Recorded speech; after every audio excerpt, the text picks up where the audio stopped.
Good afternoon, everyone.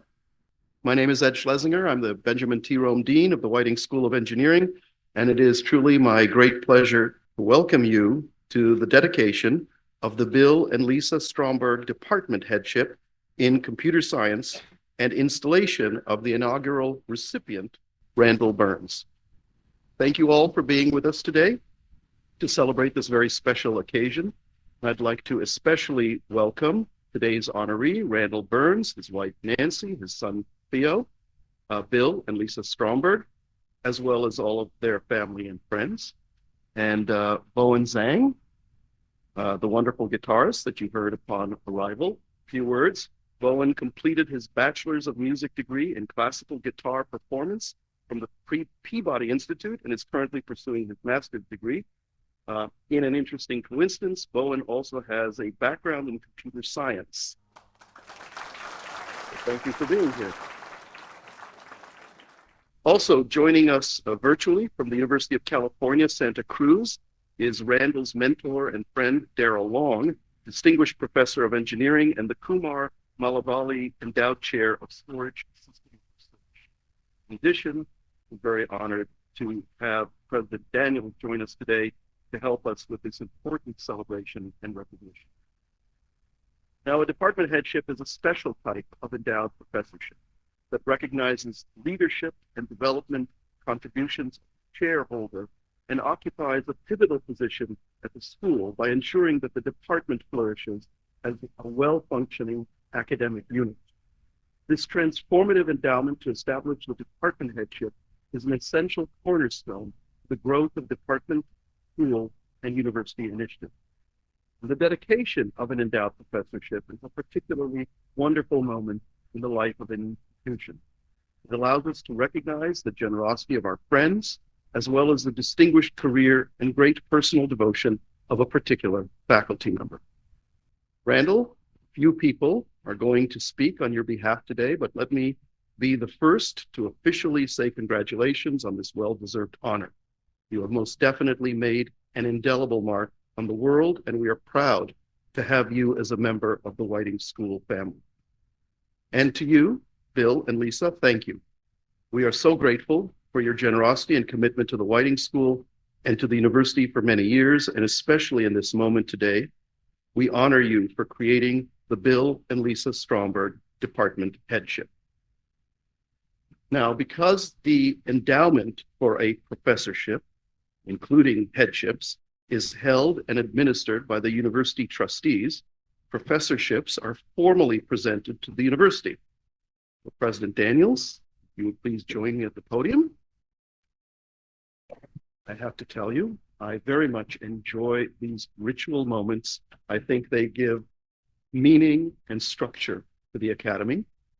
And so, as Dean of the Whiting School of Engineering, I formally present to you as President of the Johns Hopkins University, the Bill and Lisa Stromberg Department Headship in Computer Science.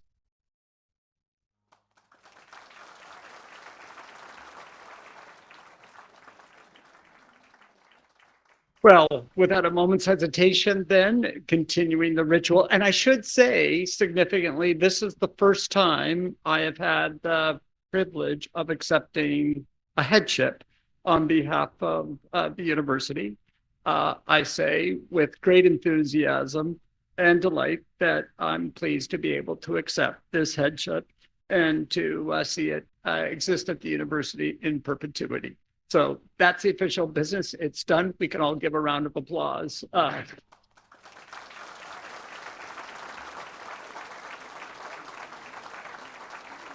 So where to start with Bill Stromberg? It seems the obvious place, of course, is, as you know well, Bill is one of the most decorated athletes in Hopkins history. And it's someone who is renowned for his runs on the baseball diamond, as his deft coordination from the pocket on the gridiron. But when Bill wasn't catching the eyes of the Philadelphia Eagles, he, like many of his peers at Hopkins, actually did the occasional odd job on the campus, had to work to earn some money to support his time at Hopkins. So, as a future CEO, you might well imagine the kinds of things that Bill did while he was at Hopkins that would have made him perfectly suited for the loftier heights to which he would ascend after graduating from Hopkins. Something that would have perhaps sparked his intellectual curiosity while stacking books in the Eisenhower Library, been the BMOC, giving campus tours to prospective Hopkins Blue Jays, again, given his love of the institution, or serving as a research assistant to a Nobel laureate. These are among the panoply of jobs that were available to Bill at the time. But indeed, he did none of these things. Bill woke up early before class to collect garbage. The sweet smell of success. This wasn't clearly the most glamorous job at Homewood. I guess it's worth noting that one Mike Bloomberg rivaled, had another great job where he was the parking attendant at the Hobson's Club, which looked, I guess, in the pecking order as perhaps more elaborate than the one that Bill had. But Bill, being Bill, embraced his responsibilities with gusto, seeing possibility where others did not. Indeed, when Bill was doing his rounds one day, he found a pair of discarded Chuck Taylor tennis shoes. They were in better shape than his own. They fit. And so he wore them for the rest of the season. And this is classic Bill. You can see it. A keen eye, modesty, inclined to adaptive reuse, entrepreneurial, and someone whose resounding success has been shaped, as Bill once told the Baltimore Sun, by an outstanding spatial awareness. Whether Bill is running a play on the gridiron, seeing value in an old pair of tennis shoes, or gleaning new possibilities to reshape the culture of global finance, he is always looking for, and I've seen this up close in a number of different contexts, but he's always looking for the opportunities and the gaps, the spaces where possibilities exist to find potential that often goes unnoticed by others. We see the spatial awareness rating from his more than 3 decades with Rowe Price, whereas leadership and cognizance of global finance helped the organization emerge even stronger through a sea change of technological advancement and globalization. Through a time when many hard decisions were required across an organization that, like our own, is ultimately all about people. But I saw him build consensus, build support, build trust, build confidence in the decisions that T. Rowe needed to make during very challenging times. We see it in his service as a Hopkins trustee, where his financial acumen and rigor has helped our institution chart a stronger financial future. And of course, we see him in the leadership role that he's played on the Whiting Advisory Board, where he's imagined new possibilities for departmental leadership, as well as Whiting's vital role to shape our world's understanding of AI, big data, and computer science in the years and decades to come. Seeing possibilities where others don't also grounds the philanthropic roots Bill and Lisa have cultivated here in Baltimore. As longtime supporters of organization, including Catholic Charities and the United Way of Central Maryland, they're acutely aware of the need faced by so many across our community and how to equip these families with the resources to flourish, to find meaning, to lead lives that are full. And it drives Lisa's work on her own as well, as a devoted teacher and as chair of the board of her alma mater, Kauter College, and as an ardent supporter of institutions from the school of the cathedral to Mother Seton Academy. Lisa has spent her career insisting that there is potential to be found in generations of young people, ensuring that their talent is matched with opportunity. It's only fitting then that this headship is bestowed on someone who similarly possesses an outstanding spatial awareness and the ability to seek out possibility. And that, of course, is Dr. Randal Burns. Randal spent his career very aware of the uncharted possibilities that abound in data and computer science, whether he's engineering file systems for storage area networks or leading advanced technical development teams. His work to build and scale massive high-performing data systems has represented at times more than 500 terabytes of data serving over 100 billion queries. His uncanny responsiveness to the patterns and information buried in big data, and his vision for how to navigate such intricacies has enabled countless others in disparate fields to harness the value of their own work through exploration, mining, and statistical analysis. From his partnership with Hopkins neuroscientist Josh Vogelstein to democratize neuroimaging data for a global neuroscience community to his efforts to support the Johns Hopkins turbulence databases, Randal has helped illuminate such realms as electron microscopy, connectomics, and astrophysics and fluid dynamics. And as data science, AI, and machine learning continue to reshape our world in profound and instrumental ways, Randal's vision and leadership will be critical to Whiting and our university as we contribute valuable research and investigation that will create new technologies and help to shape policy in this rapidly evolving sphere. So, Randal, as a consummate leader, professor, and mentor, thank you for the exceptional insight and the passion you bring to your students, your research, and the future of data and computer science. To Bill and Lisa, thank you too for your deep and heightened awareness of our institution, but our institution and our city, as well as the green shoots of possibility and promise that are inherent in all of these places. Your ability to see our greatest potential will ripple across Johns Hopkins for generations to come. It is a wonderful, wonderful legacy that you have bestowed on us, and we're incredibly grateful that you've entrusted these funds and your leadership and your faith in us, to us and in us. Congratulations again.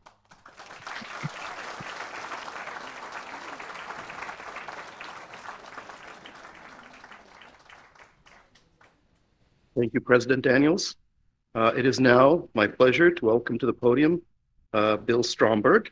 You've heard a little bit about Bill, but just a little bit more. He earned a bachelor's degree in mathematical sciences from the Whiting School of Engineering in 1982. And during his time as an undergrad, Bill was known as an exceptional athlete in both baseball and football. And many of his records remain unbroken to this day. After Hopkins, he joined Rowe Price in 1987 as an equity investment analyst and went on to serve in a variety of roles within the organization, including portfolio manager of the Dividend Growth Fund and the Capital Opportunity Fund, director of equity research, and finally as president and CEO, where among other accomplishments, he helped found the Greater Washington Partnership, which aimed at improving Baltimore and Washington, the Baltimore-Washington region's economy and infrastructure. We're also thrilled that Lisa Stromberg is here with us today as well. Lisa, as you heard, is a 1983 graduate of Goucher College, where she currently serves as the chair of their board of trustees. She was elected to Goucher's board in 2016 and has served as chair of the Nominating and Governance Committee and the Presidential Inauguration Committee. Her volunteerism extends beyond Goucher as well. She previously served on the school boards of the School of the Cathedral of Mary, our Queen, Notre Dame Preparatory School, and Mother Seton Academy. In her professional life, Lisa was a French and Spanish teacher in middle and high schools in Maryland and in New Hampshire, and she completed her master's degree in education at Loyola University, Maryland. Bill and Lisa are passionate advocates for the transformational power and value of education and are committed to helping more families access high-quality education. As such, they generously support charities and educational efforts throughout the Baltimore region, including Goucher College, Cristo Rey Jesuit High School, Loyola Blakefield, Catholic Charities of Maryland, and the United Way of Central Maryland. Bill currently serves as on the Johns Hopkins University Board of Trustees and is the chair of the Whiting School Advisory Board. And here I will interject and say that Bill has been an absolute pleasure to work with, a partner, and instrumental in the success of the Whiting School in the years that I've been dean. We are grateful to both of you, Lisa and Bill, for all that you have done. And thank you for creating the Bill and Lisa Stromberg Department Headship. And I am truly very sincerely grateful to be able to celebrate with you. And Bill, I invite you to the podium for a few remarks.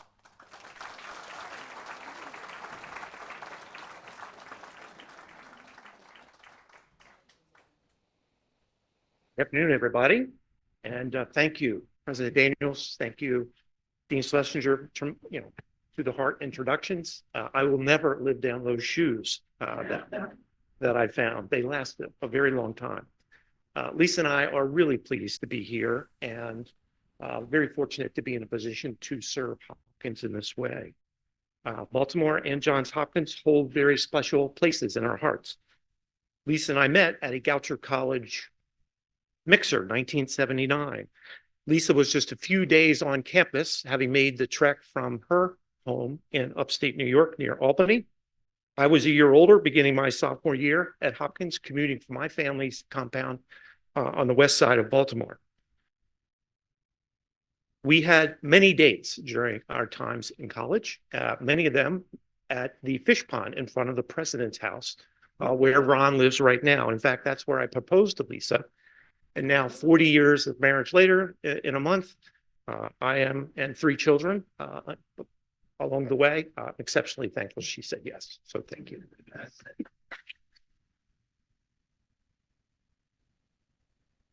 Hopkins has had a big impact on my life. You heard the story. I was a Whiting School graduate, mathematical sciences, joined in 1978, student athlete, balancing the various demands that Hopkins has on folks that do that sort of thing, and was very fortunate to wind up at Rowe Price as an investor and then a leader for a wonderful 35-year career. Without a doubt, Hopkins prepared me in ways big and small, I think, to make a difference in my career and to make a difference in the world at large. Lisa and I have seen firsthand the transformative power of education and the pivotal role that professors play in that mix in shaping the minds of future leaders. We believe that data-driven engineering and its many applications will continue to shape our society, and that the Whiting School, which has really thrived under Ed's leadership, has an opportunity to further extend its global influence in data science and AI. Computer science remains at the core of engineering, and the strong leadership in the department, like that of Randal's, will help shape this school for years to come. It means a lot to us to be able to support Randal's career and to know that future generations of engineers will benefit from his world-class educators and researchers, and we're very grateful for that. We look excitedly forward to the Department of Computer Science under Randal's continued leadership and its expansion of this department through the new Data Science and Artificial Intelligence Institute. Hopkins really is a special place, and what's happening here at Whiting is really exciting. We are very pleased to be supporters in the process. Thank you so much.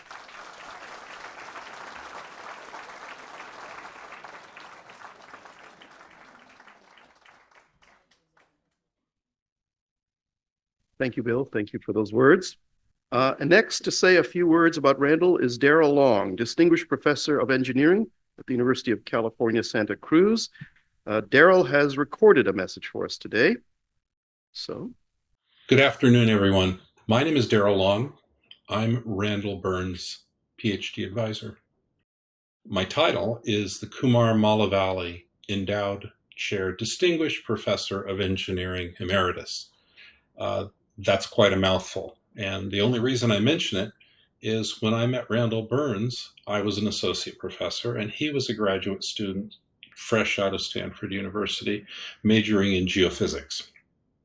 Thank you, first of all, to President Daniels and Dean Schlesinger for your remarks, and all of you for the opportunity for me to say a few words about Randal, whom I've known now for many years.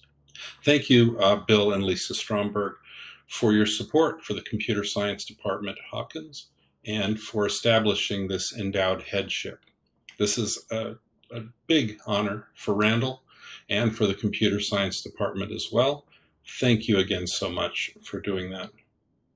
I have many stories to tell about Randal, but I will tell you the one about when we went to IBM Research together. So I was working at IBM Research for a number of years and during my time as a consultant, and we started working on delta compression around 1996. And I got a grant from IBM and a computer and some money to support Randal, and we started to work. And Randal did so well that summer, IBM snatched him away. And he started working full-time at IBM, and IBM continued to support him, so IBM paid for his PhD, which made me very happy. I no longer had to look for money for Randal, but at the same time, he had disappeared into IBM research, so I would see him once a week when I was at IBM. We worked on delta compression, and then we worked on storage tank, which was a distributed storage system, and Randal was one of the chief architects. And I just want to say it was a wonderful time because everyone except for one of the members of the team rode motorcycles, and so we had that all in common. We would go down and get Mexican food on the day of the week that I was there. Randal was one of the chief architects. It became a product in IBM. Technology changed, so it's no longer there. But I just want to say again, Randal, congratulations. You've had an amazing career, and I look forward to seeing it continue over the years and your influence to grow. This is a well-deserved honor, and I wish you all the best in the future. Thank you again.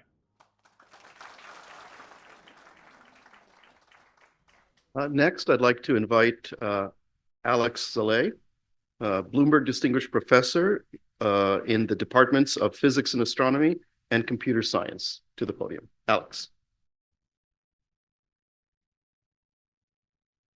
Hi.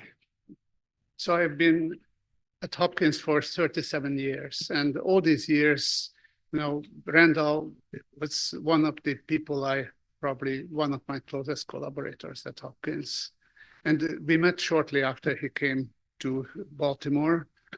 And throughout his whole career, as it was already mentioned, he worked with data. But the way we look at data has dramatically changed over the last few decades, and kind of Randal not only adopted with it, but he actually was one of the leaders in this revolution. So he started out in working on low-level storage systems and error correction in distributed file system. And this required a very deep understanding what goes on inside the disk drives and in the storage systems, and how to design these algorithms. Then later on, as we were able to collect in science larger and larger data sets, he worked very closely with us as we were collecting large amounts of data in astronomy. Then he worked with Joe how to collect enormous data sets. He taught neuroscientists how to collect enormous data sets in connectomics. And then we actually had an interesting side project together with Andreas Tercis, where we were working on wireless sensor data for environmental science, how to collect soil sensors. And then probably the thing that was the most fun was the turbulence project that was already mentioned by President Daniels, where we created an entirely new metaphor. How do you interact with very large amounts of data, especially when it comes up of large supercomputer simulations? So we created the notion of numerical laboratories where we can insert virtual sensors, like when you drive up to the tornado and insert and shoot accelerometers, we can actually shoot sensors into the simulation box. And over the years, these simulations returned 400 trillion points to the world. When you think about there are 8 billion people only. So if every one of those 8 billion people was using our turbulence service, they would still have to extract 50,000 data points each. So this is the impact. And so over the years, I learned an enormous amount from Randal. So he helped me to become, I started out in astronomy, and eventually, these days, most of my work is in computer science. And Randal helped me enormously in this transition. So I would like to thank you for all the years of friendship. Thank you.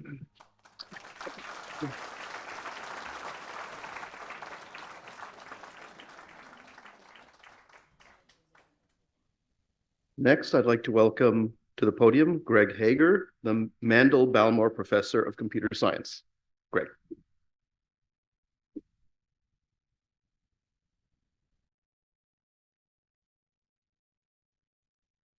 I have a prop.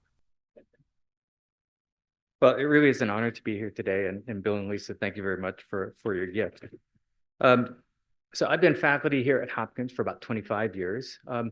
And as I was kind of searching back, I realized, the first few years I really didn't see a lot of Randal. And part of that makes sense. I do work in computer vision and robotics. As you've heard, he does work in data and storage systems, and the two are kind of far apart. So I finally did an email search just to figure out like when our first connection was. And it turned out to be about 2010, which is about when I became chair of the department. We called them chairs back then. And Randal had gotten tenure and he was getting more involved in some of the leadership activities of the department. But we also started to collaborate on a project in connectomics. And so we started to have more of a friendship and more of a little bit of back and forth about different things. But one of the things that really struck me as I went back over these emails is how concise Randal was with his communication. So just to give you an example, in 2014, I organized a departmental retreat at the Turf Valley Golf Club. And so we sent out a nice email about the things you could do, what the events are going to be, the schedule, and so on and so forth, and asked for some responses about arrangements. Randal's response was 7 words. Will golf, need room, I like donuts. So I know that we got him a room. I know we played golf. Here are the donuts.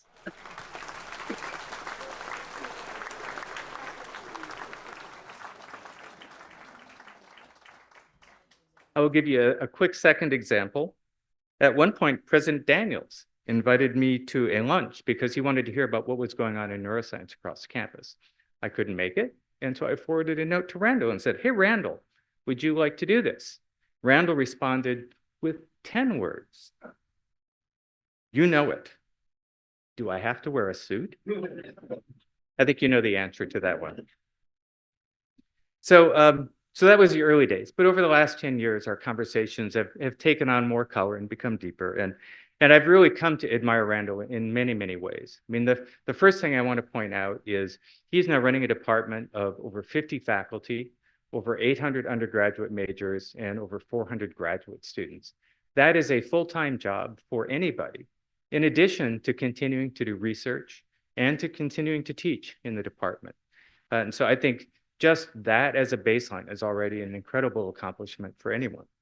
But what I really wanted to highlight is maybe some of the work that he has done outside the university that you may not be aware of.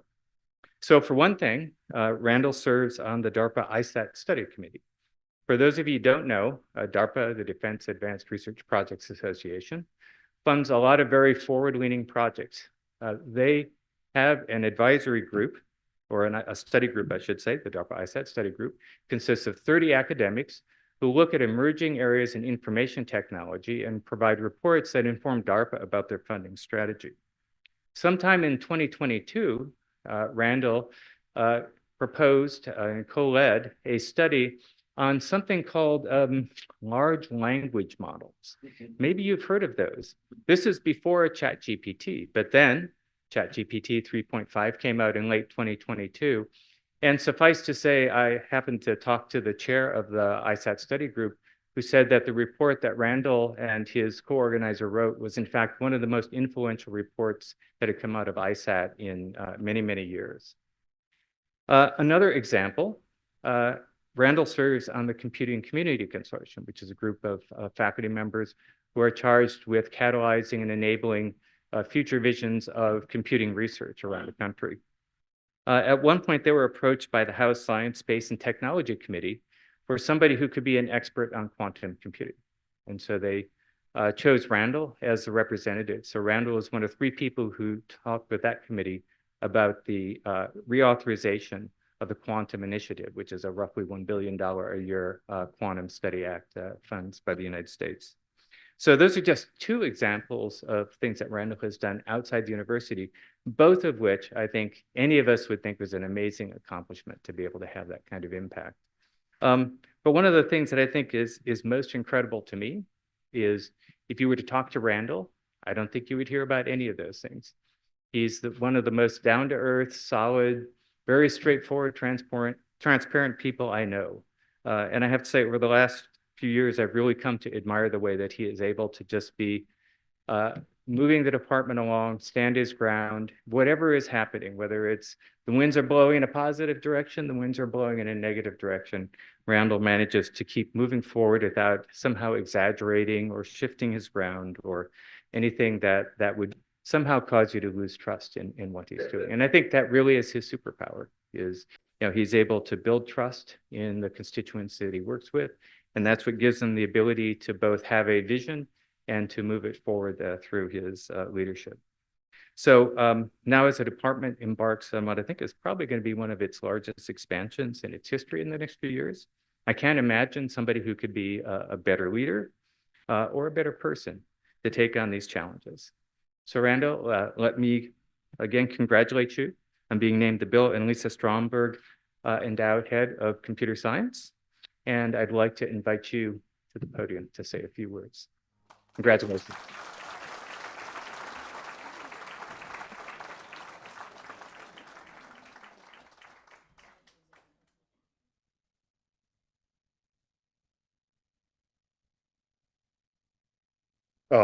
Wow.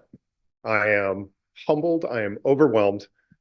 This has been a memory journey in having Greg, Alex, and Daryl speak, and Ed and Ron. And I recall my first meeting with Ron, which I got with 10 words. I've prepared more than 10 words today. And I want to start by thanking Bill and Lisa Stromberg for this incredible gift. And what this gift does is it endows the future of leadership in computer science. So as the inaugural holder, I am the first person to benefit from this gift. But my belief is that the gift will benefit the department moving forward. I'm going to spend some time thinking about the department historically. This has been a neat opportunity for me to sort of roam through what it means to be a computer scientist and reflect on my career as well. This is a critical time for Hopkins and computer science, and it's a great time to invest in computer science leadership. We're embarking on growth that is unprecedented. I've come to love the word unprecedented, and I'm going to say that this is not my word. This is Dean Ed Schlesinger's word. And we're looking to really use the success of computer science to support the success of the Data Science and Artificial Intelligence Institute, to support the success of the university.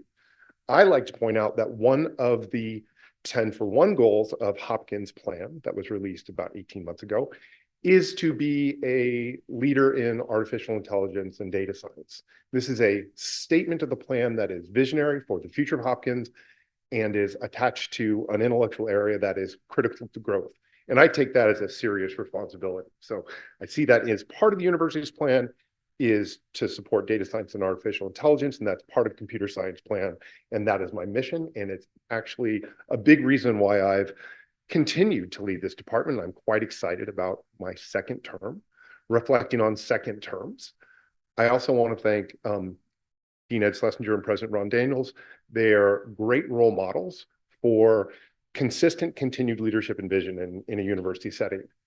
You know, President Daniels has been here since 2009.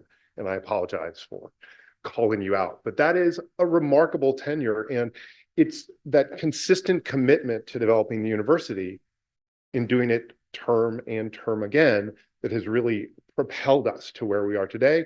I feel the same way about my boss, Ed Schlesinger, who is, I believe, undertaking his third term as dean. And as I embark on my second term as head, I am inspired. All right, so this is when I was going to say that my remarks are going to be short, sentimental, and largely insubstantial. I think I've already failed that goal. So I will get through some stuff. So let's see how this goes. So the first leader of our department was Jerry Mason. And Jerry Mason founded the department. It was inaugural chair in 1986. And this was a time when computer science was an emergent discipline. So one of the things I love about computer science is that it is a young discipline. And you get to meet your heroes. I've gotten to meet almost all of my heroes because they are contemporaries of, or generational adjacent contemporaries. And Jerry had a real vision and committed to the department. He's the head from 86 to 21. We have a speaker series. Jerry passed away in 2017. And I just want to remember Jerry for being incredibly positive.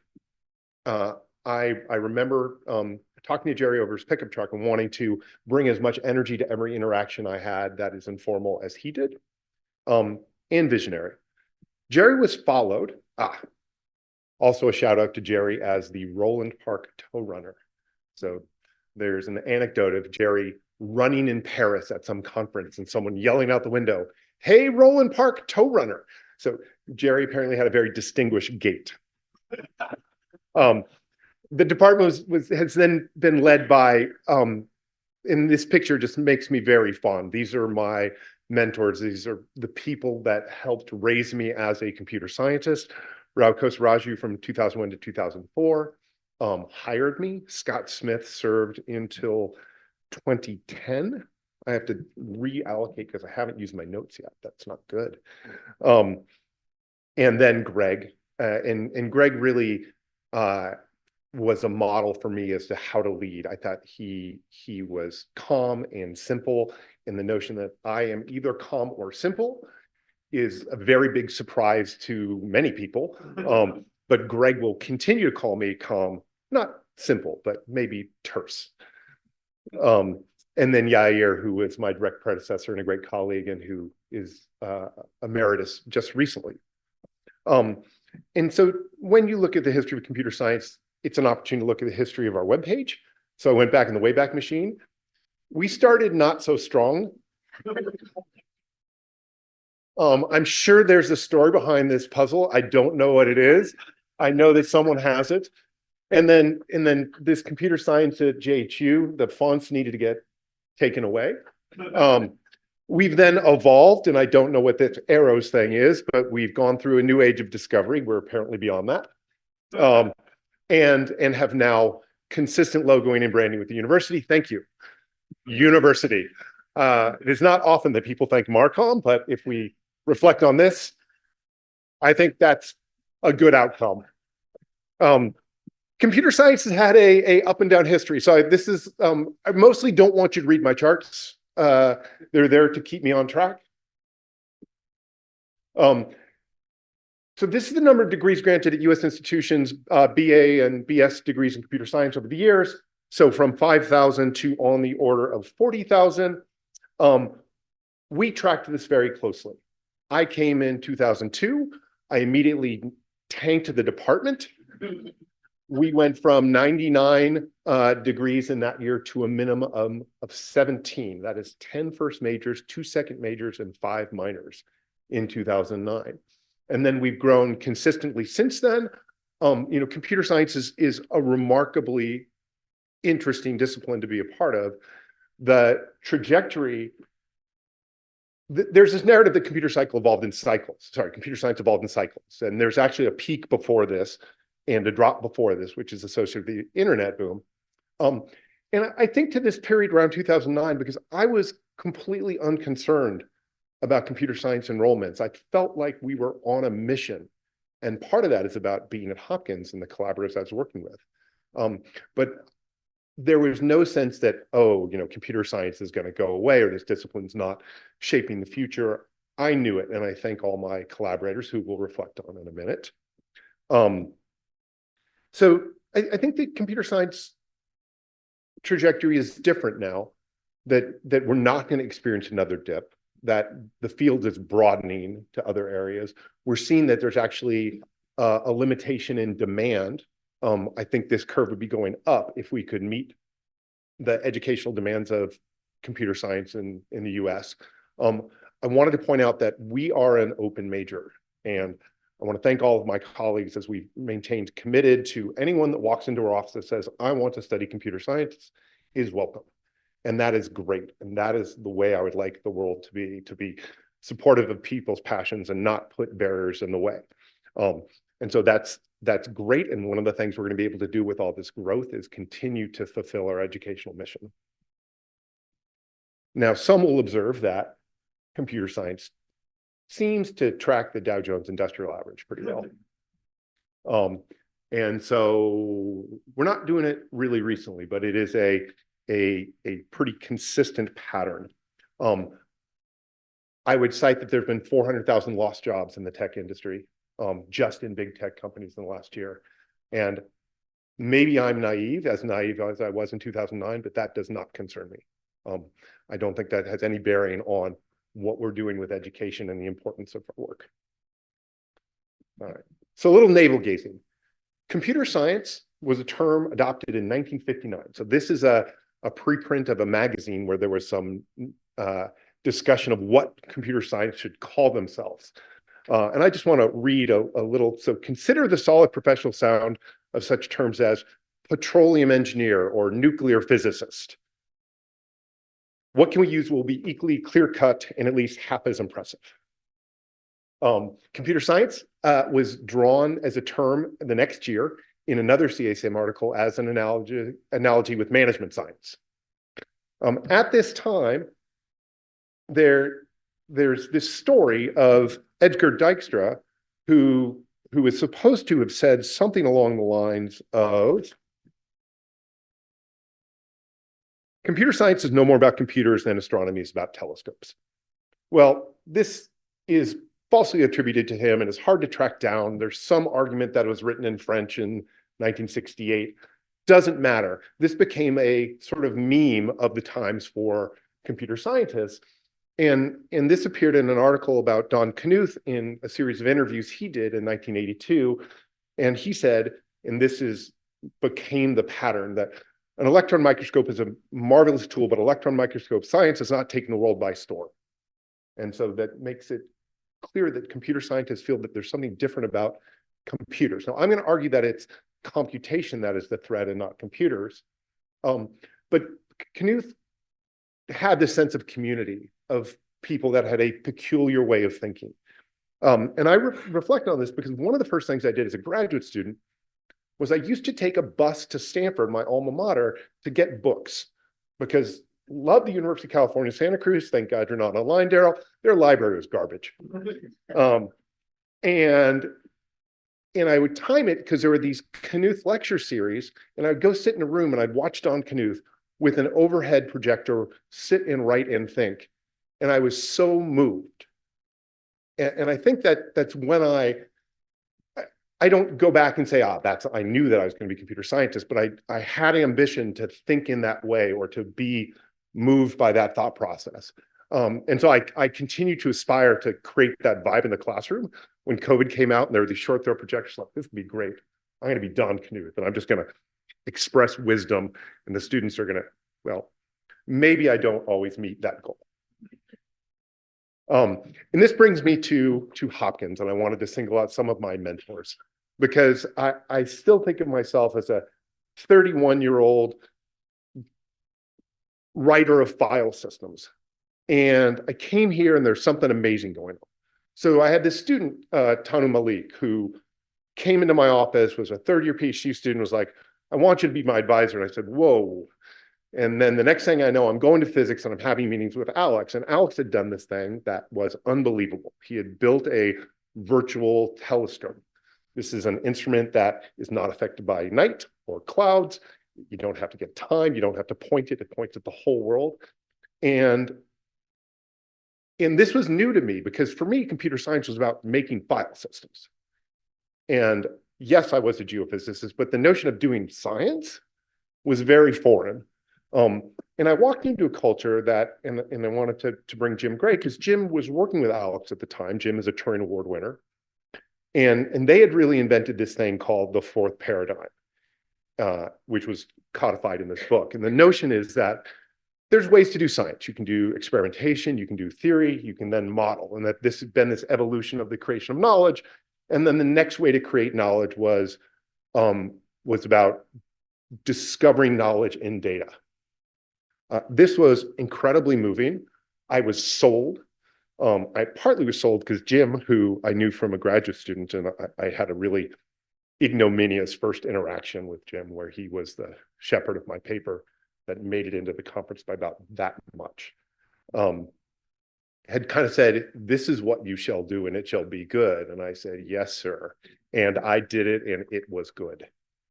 And so I think in a way, we're now in the fifth paradigm, where we're beyond just looking at massive data to find knowledge, but using massive data to inform models that create knowledge. I'm not branding that, and I'm not writing the book, but it is one way to start thinking about AI. So this was mentioned. Alex cited 400 trillion, kind of stole my thunder.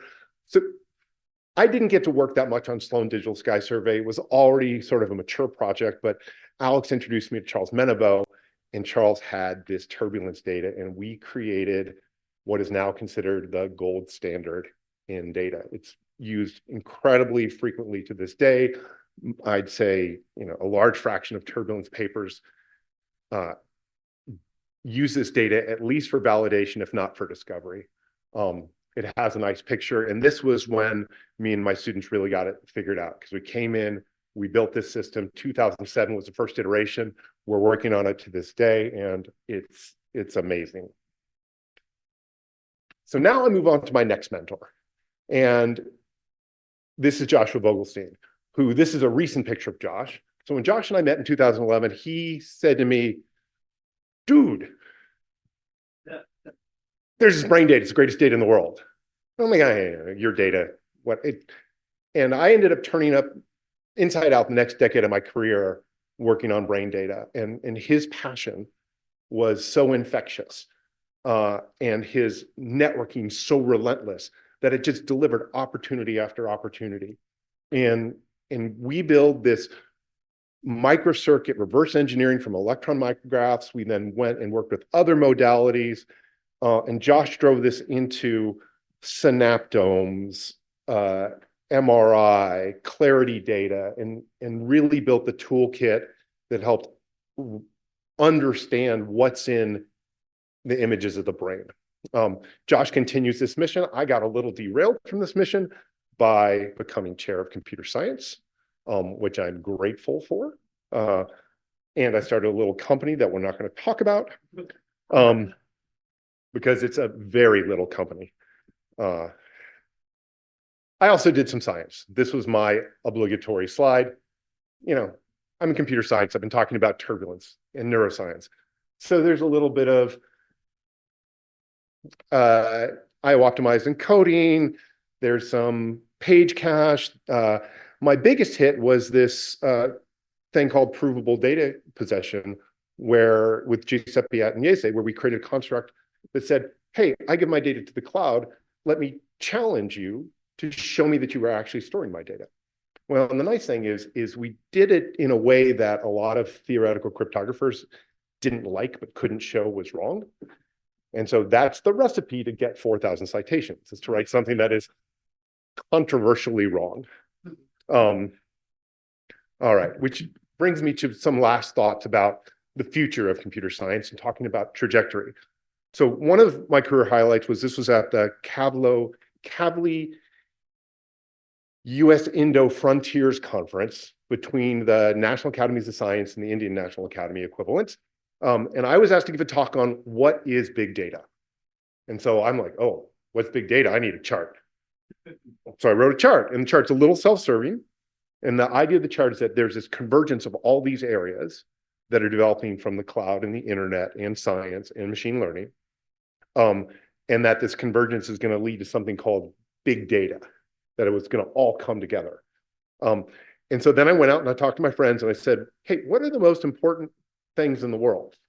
And this is a little self-servicing, this picture, because Alex, Charles Menneveau, and I had this idea for numerical laboratories that I was promoting at the time, which was this idea of cloud and simulation and big data analytics. And we continue to work on that to this day. But I went to go talk to Jovo, so that's Joshua Vogelstein. And I said, hey, Josh, what's in the statistics space that I should really care about? And he said, well, there's this deep learning result out of Canada you should probably care about. And that's my deep learning dot for 2012 that ended up being Jeff Hinton's papers about using GPUs for vision models for convolutional neural networks, and it completely transformed the world. And so this was my 2014 picture. So the next question is, how is it wrong? Many ways, but I think there's two big things that to miss. The first one is transformers. So 2017, this thing called the transformer came out, and it just works better. The second one, and this is really more of a me thing, scaling laws. So what these charts show, and you don't need to read them, but they show that if you have an exponentially increasing amount of compute or data or parameters in your model, you get a linear benefit in the accuracy of your model. So loss reduces. So just keep doubling the size of your models and our models will get smarter. And this is just a very powerful outcome. It's been true for lots of variants and kind of remains true and is actually the biggest problem in AI. Because right now we're in a situation where the only way to advance intelligence is bigger. And maybe you can change a constant a little bit. But right now we still have this exponential for linear benefit trade-off. And so what's happening in AI is amazing, but it's amazing at amazing resources and amazing expense, which brings us to where we are now. So I'm going to call us now the era of human performance. So essentially where AI can do things at human performance levels across the board. So this chart on the right is from the GPT-4 white paper last year, about 12 months old, and it says that your AI model can pass all your tests. Well, and then there's some follow-ons, right? So we pass the bar, we do great on AP tests.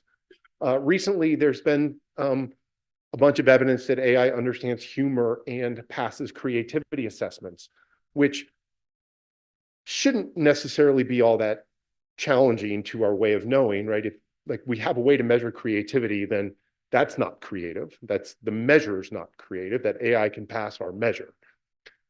And I picked this chicken nuggets because it's great. So the meme is the following.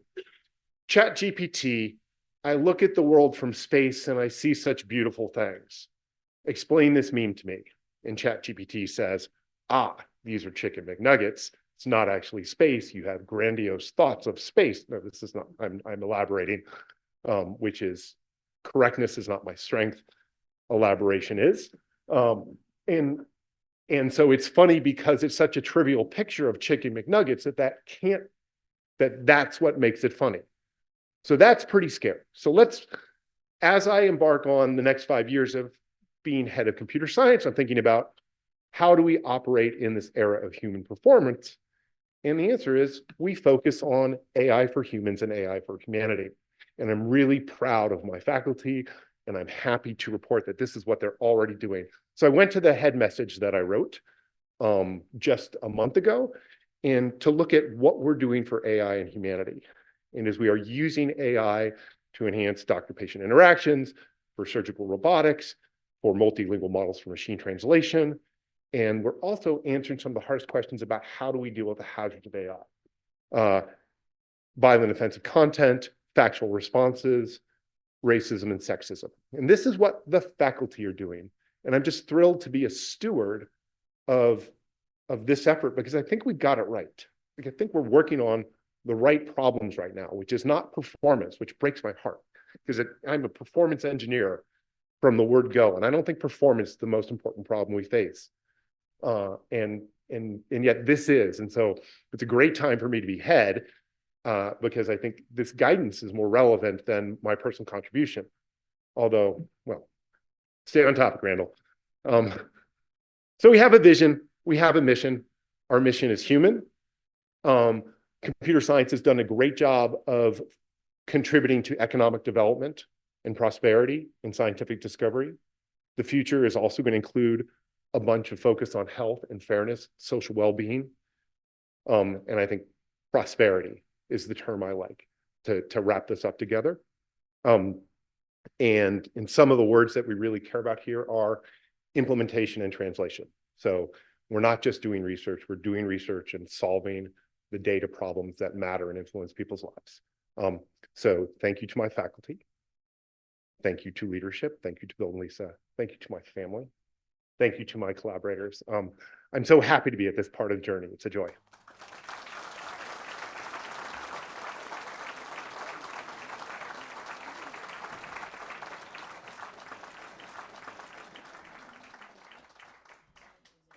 Thank you very much, Randall. I think I need to use this for the benefit of people online, so apologize for holding the mic, but clearly your accomplishment, your leadership, your devotion are really have positioned you well and deserving of this honor. And as a token of today's event and your installation, I'm going to give you that. Usually I check to make sure that the name was spelled right, but I'll just assume it is. So congratulations. Thank you.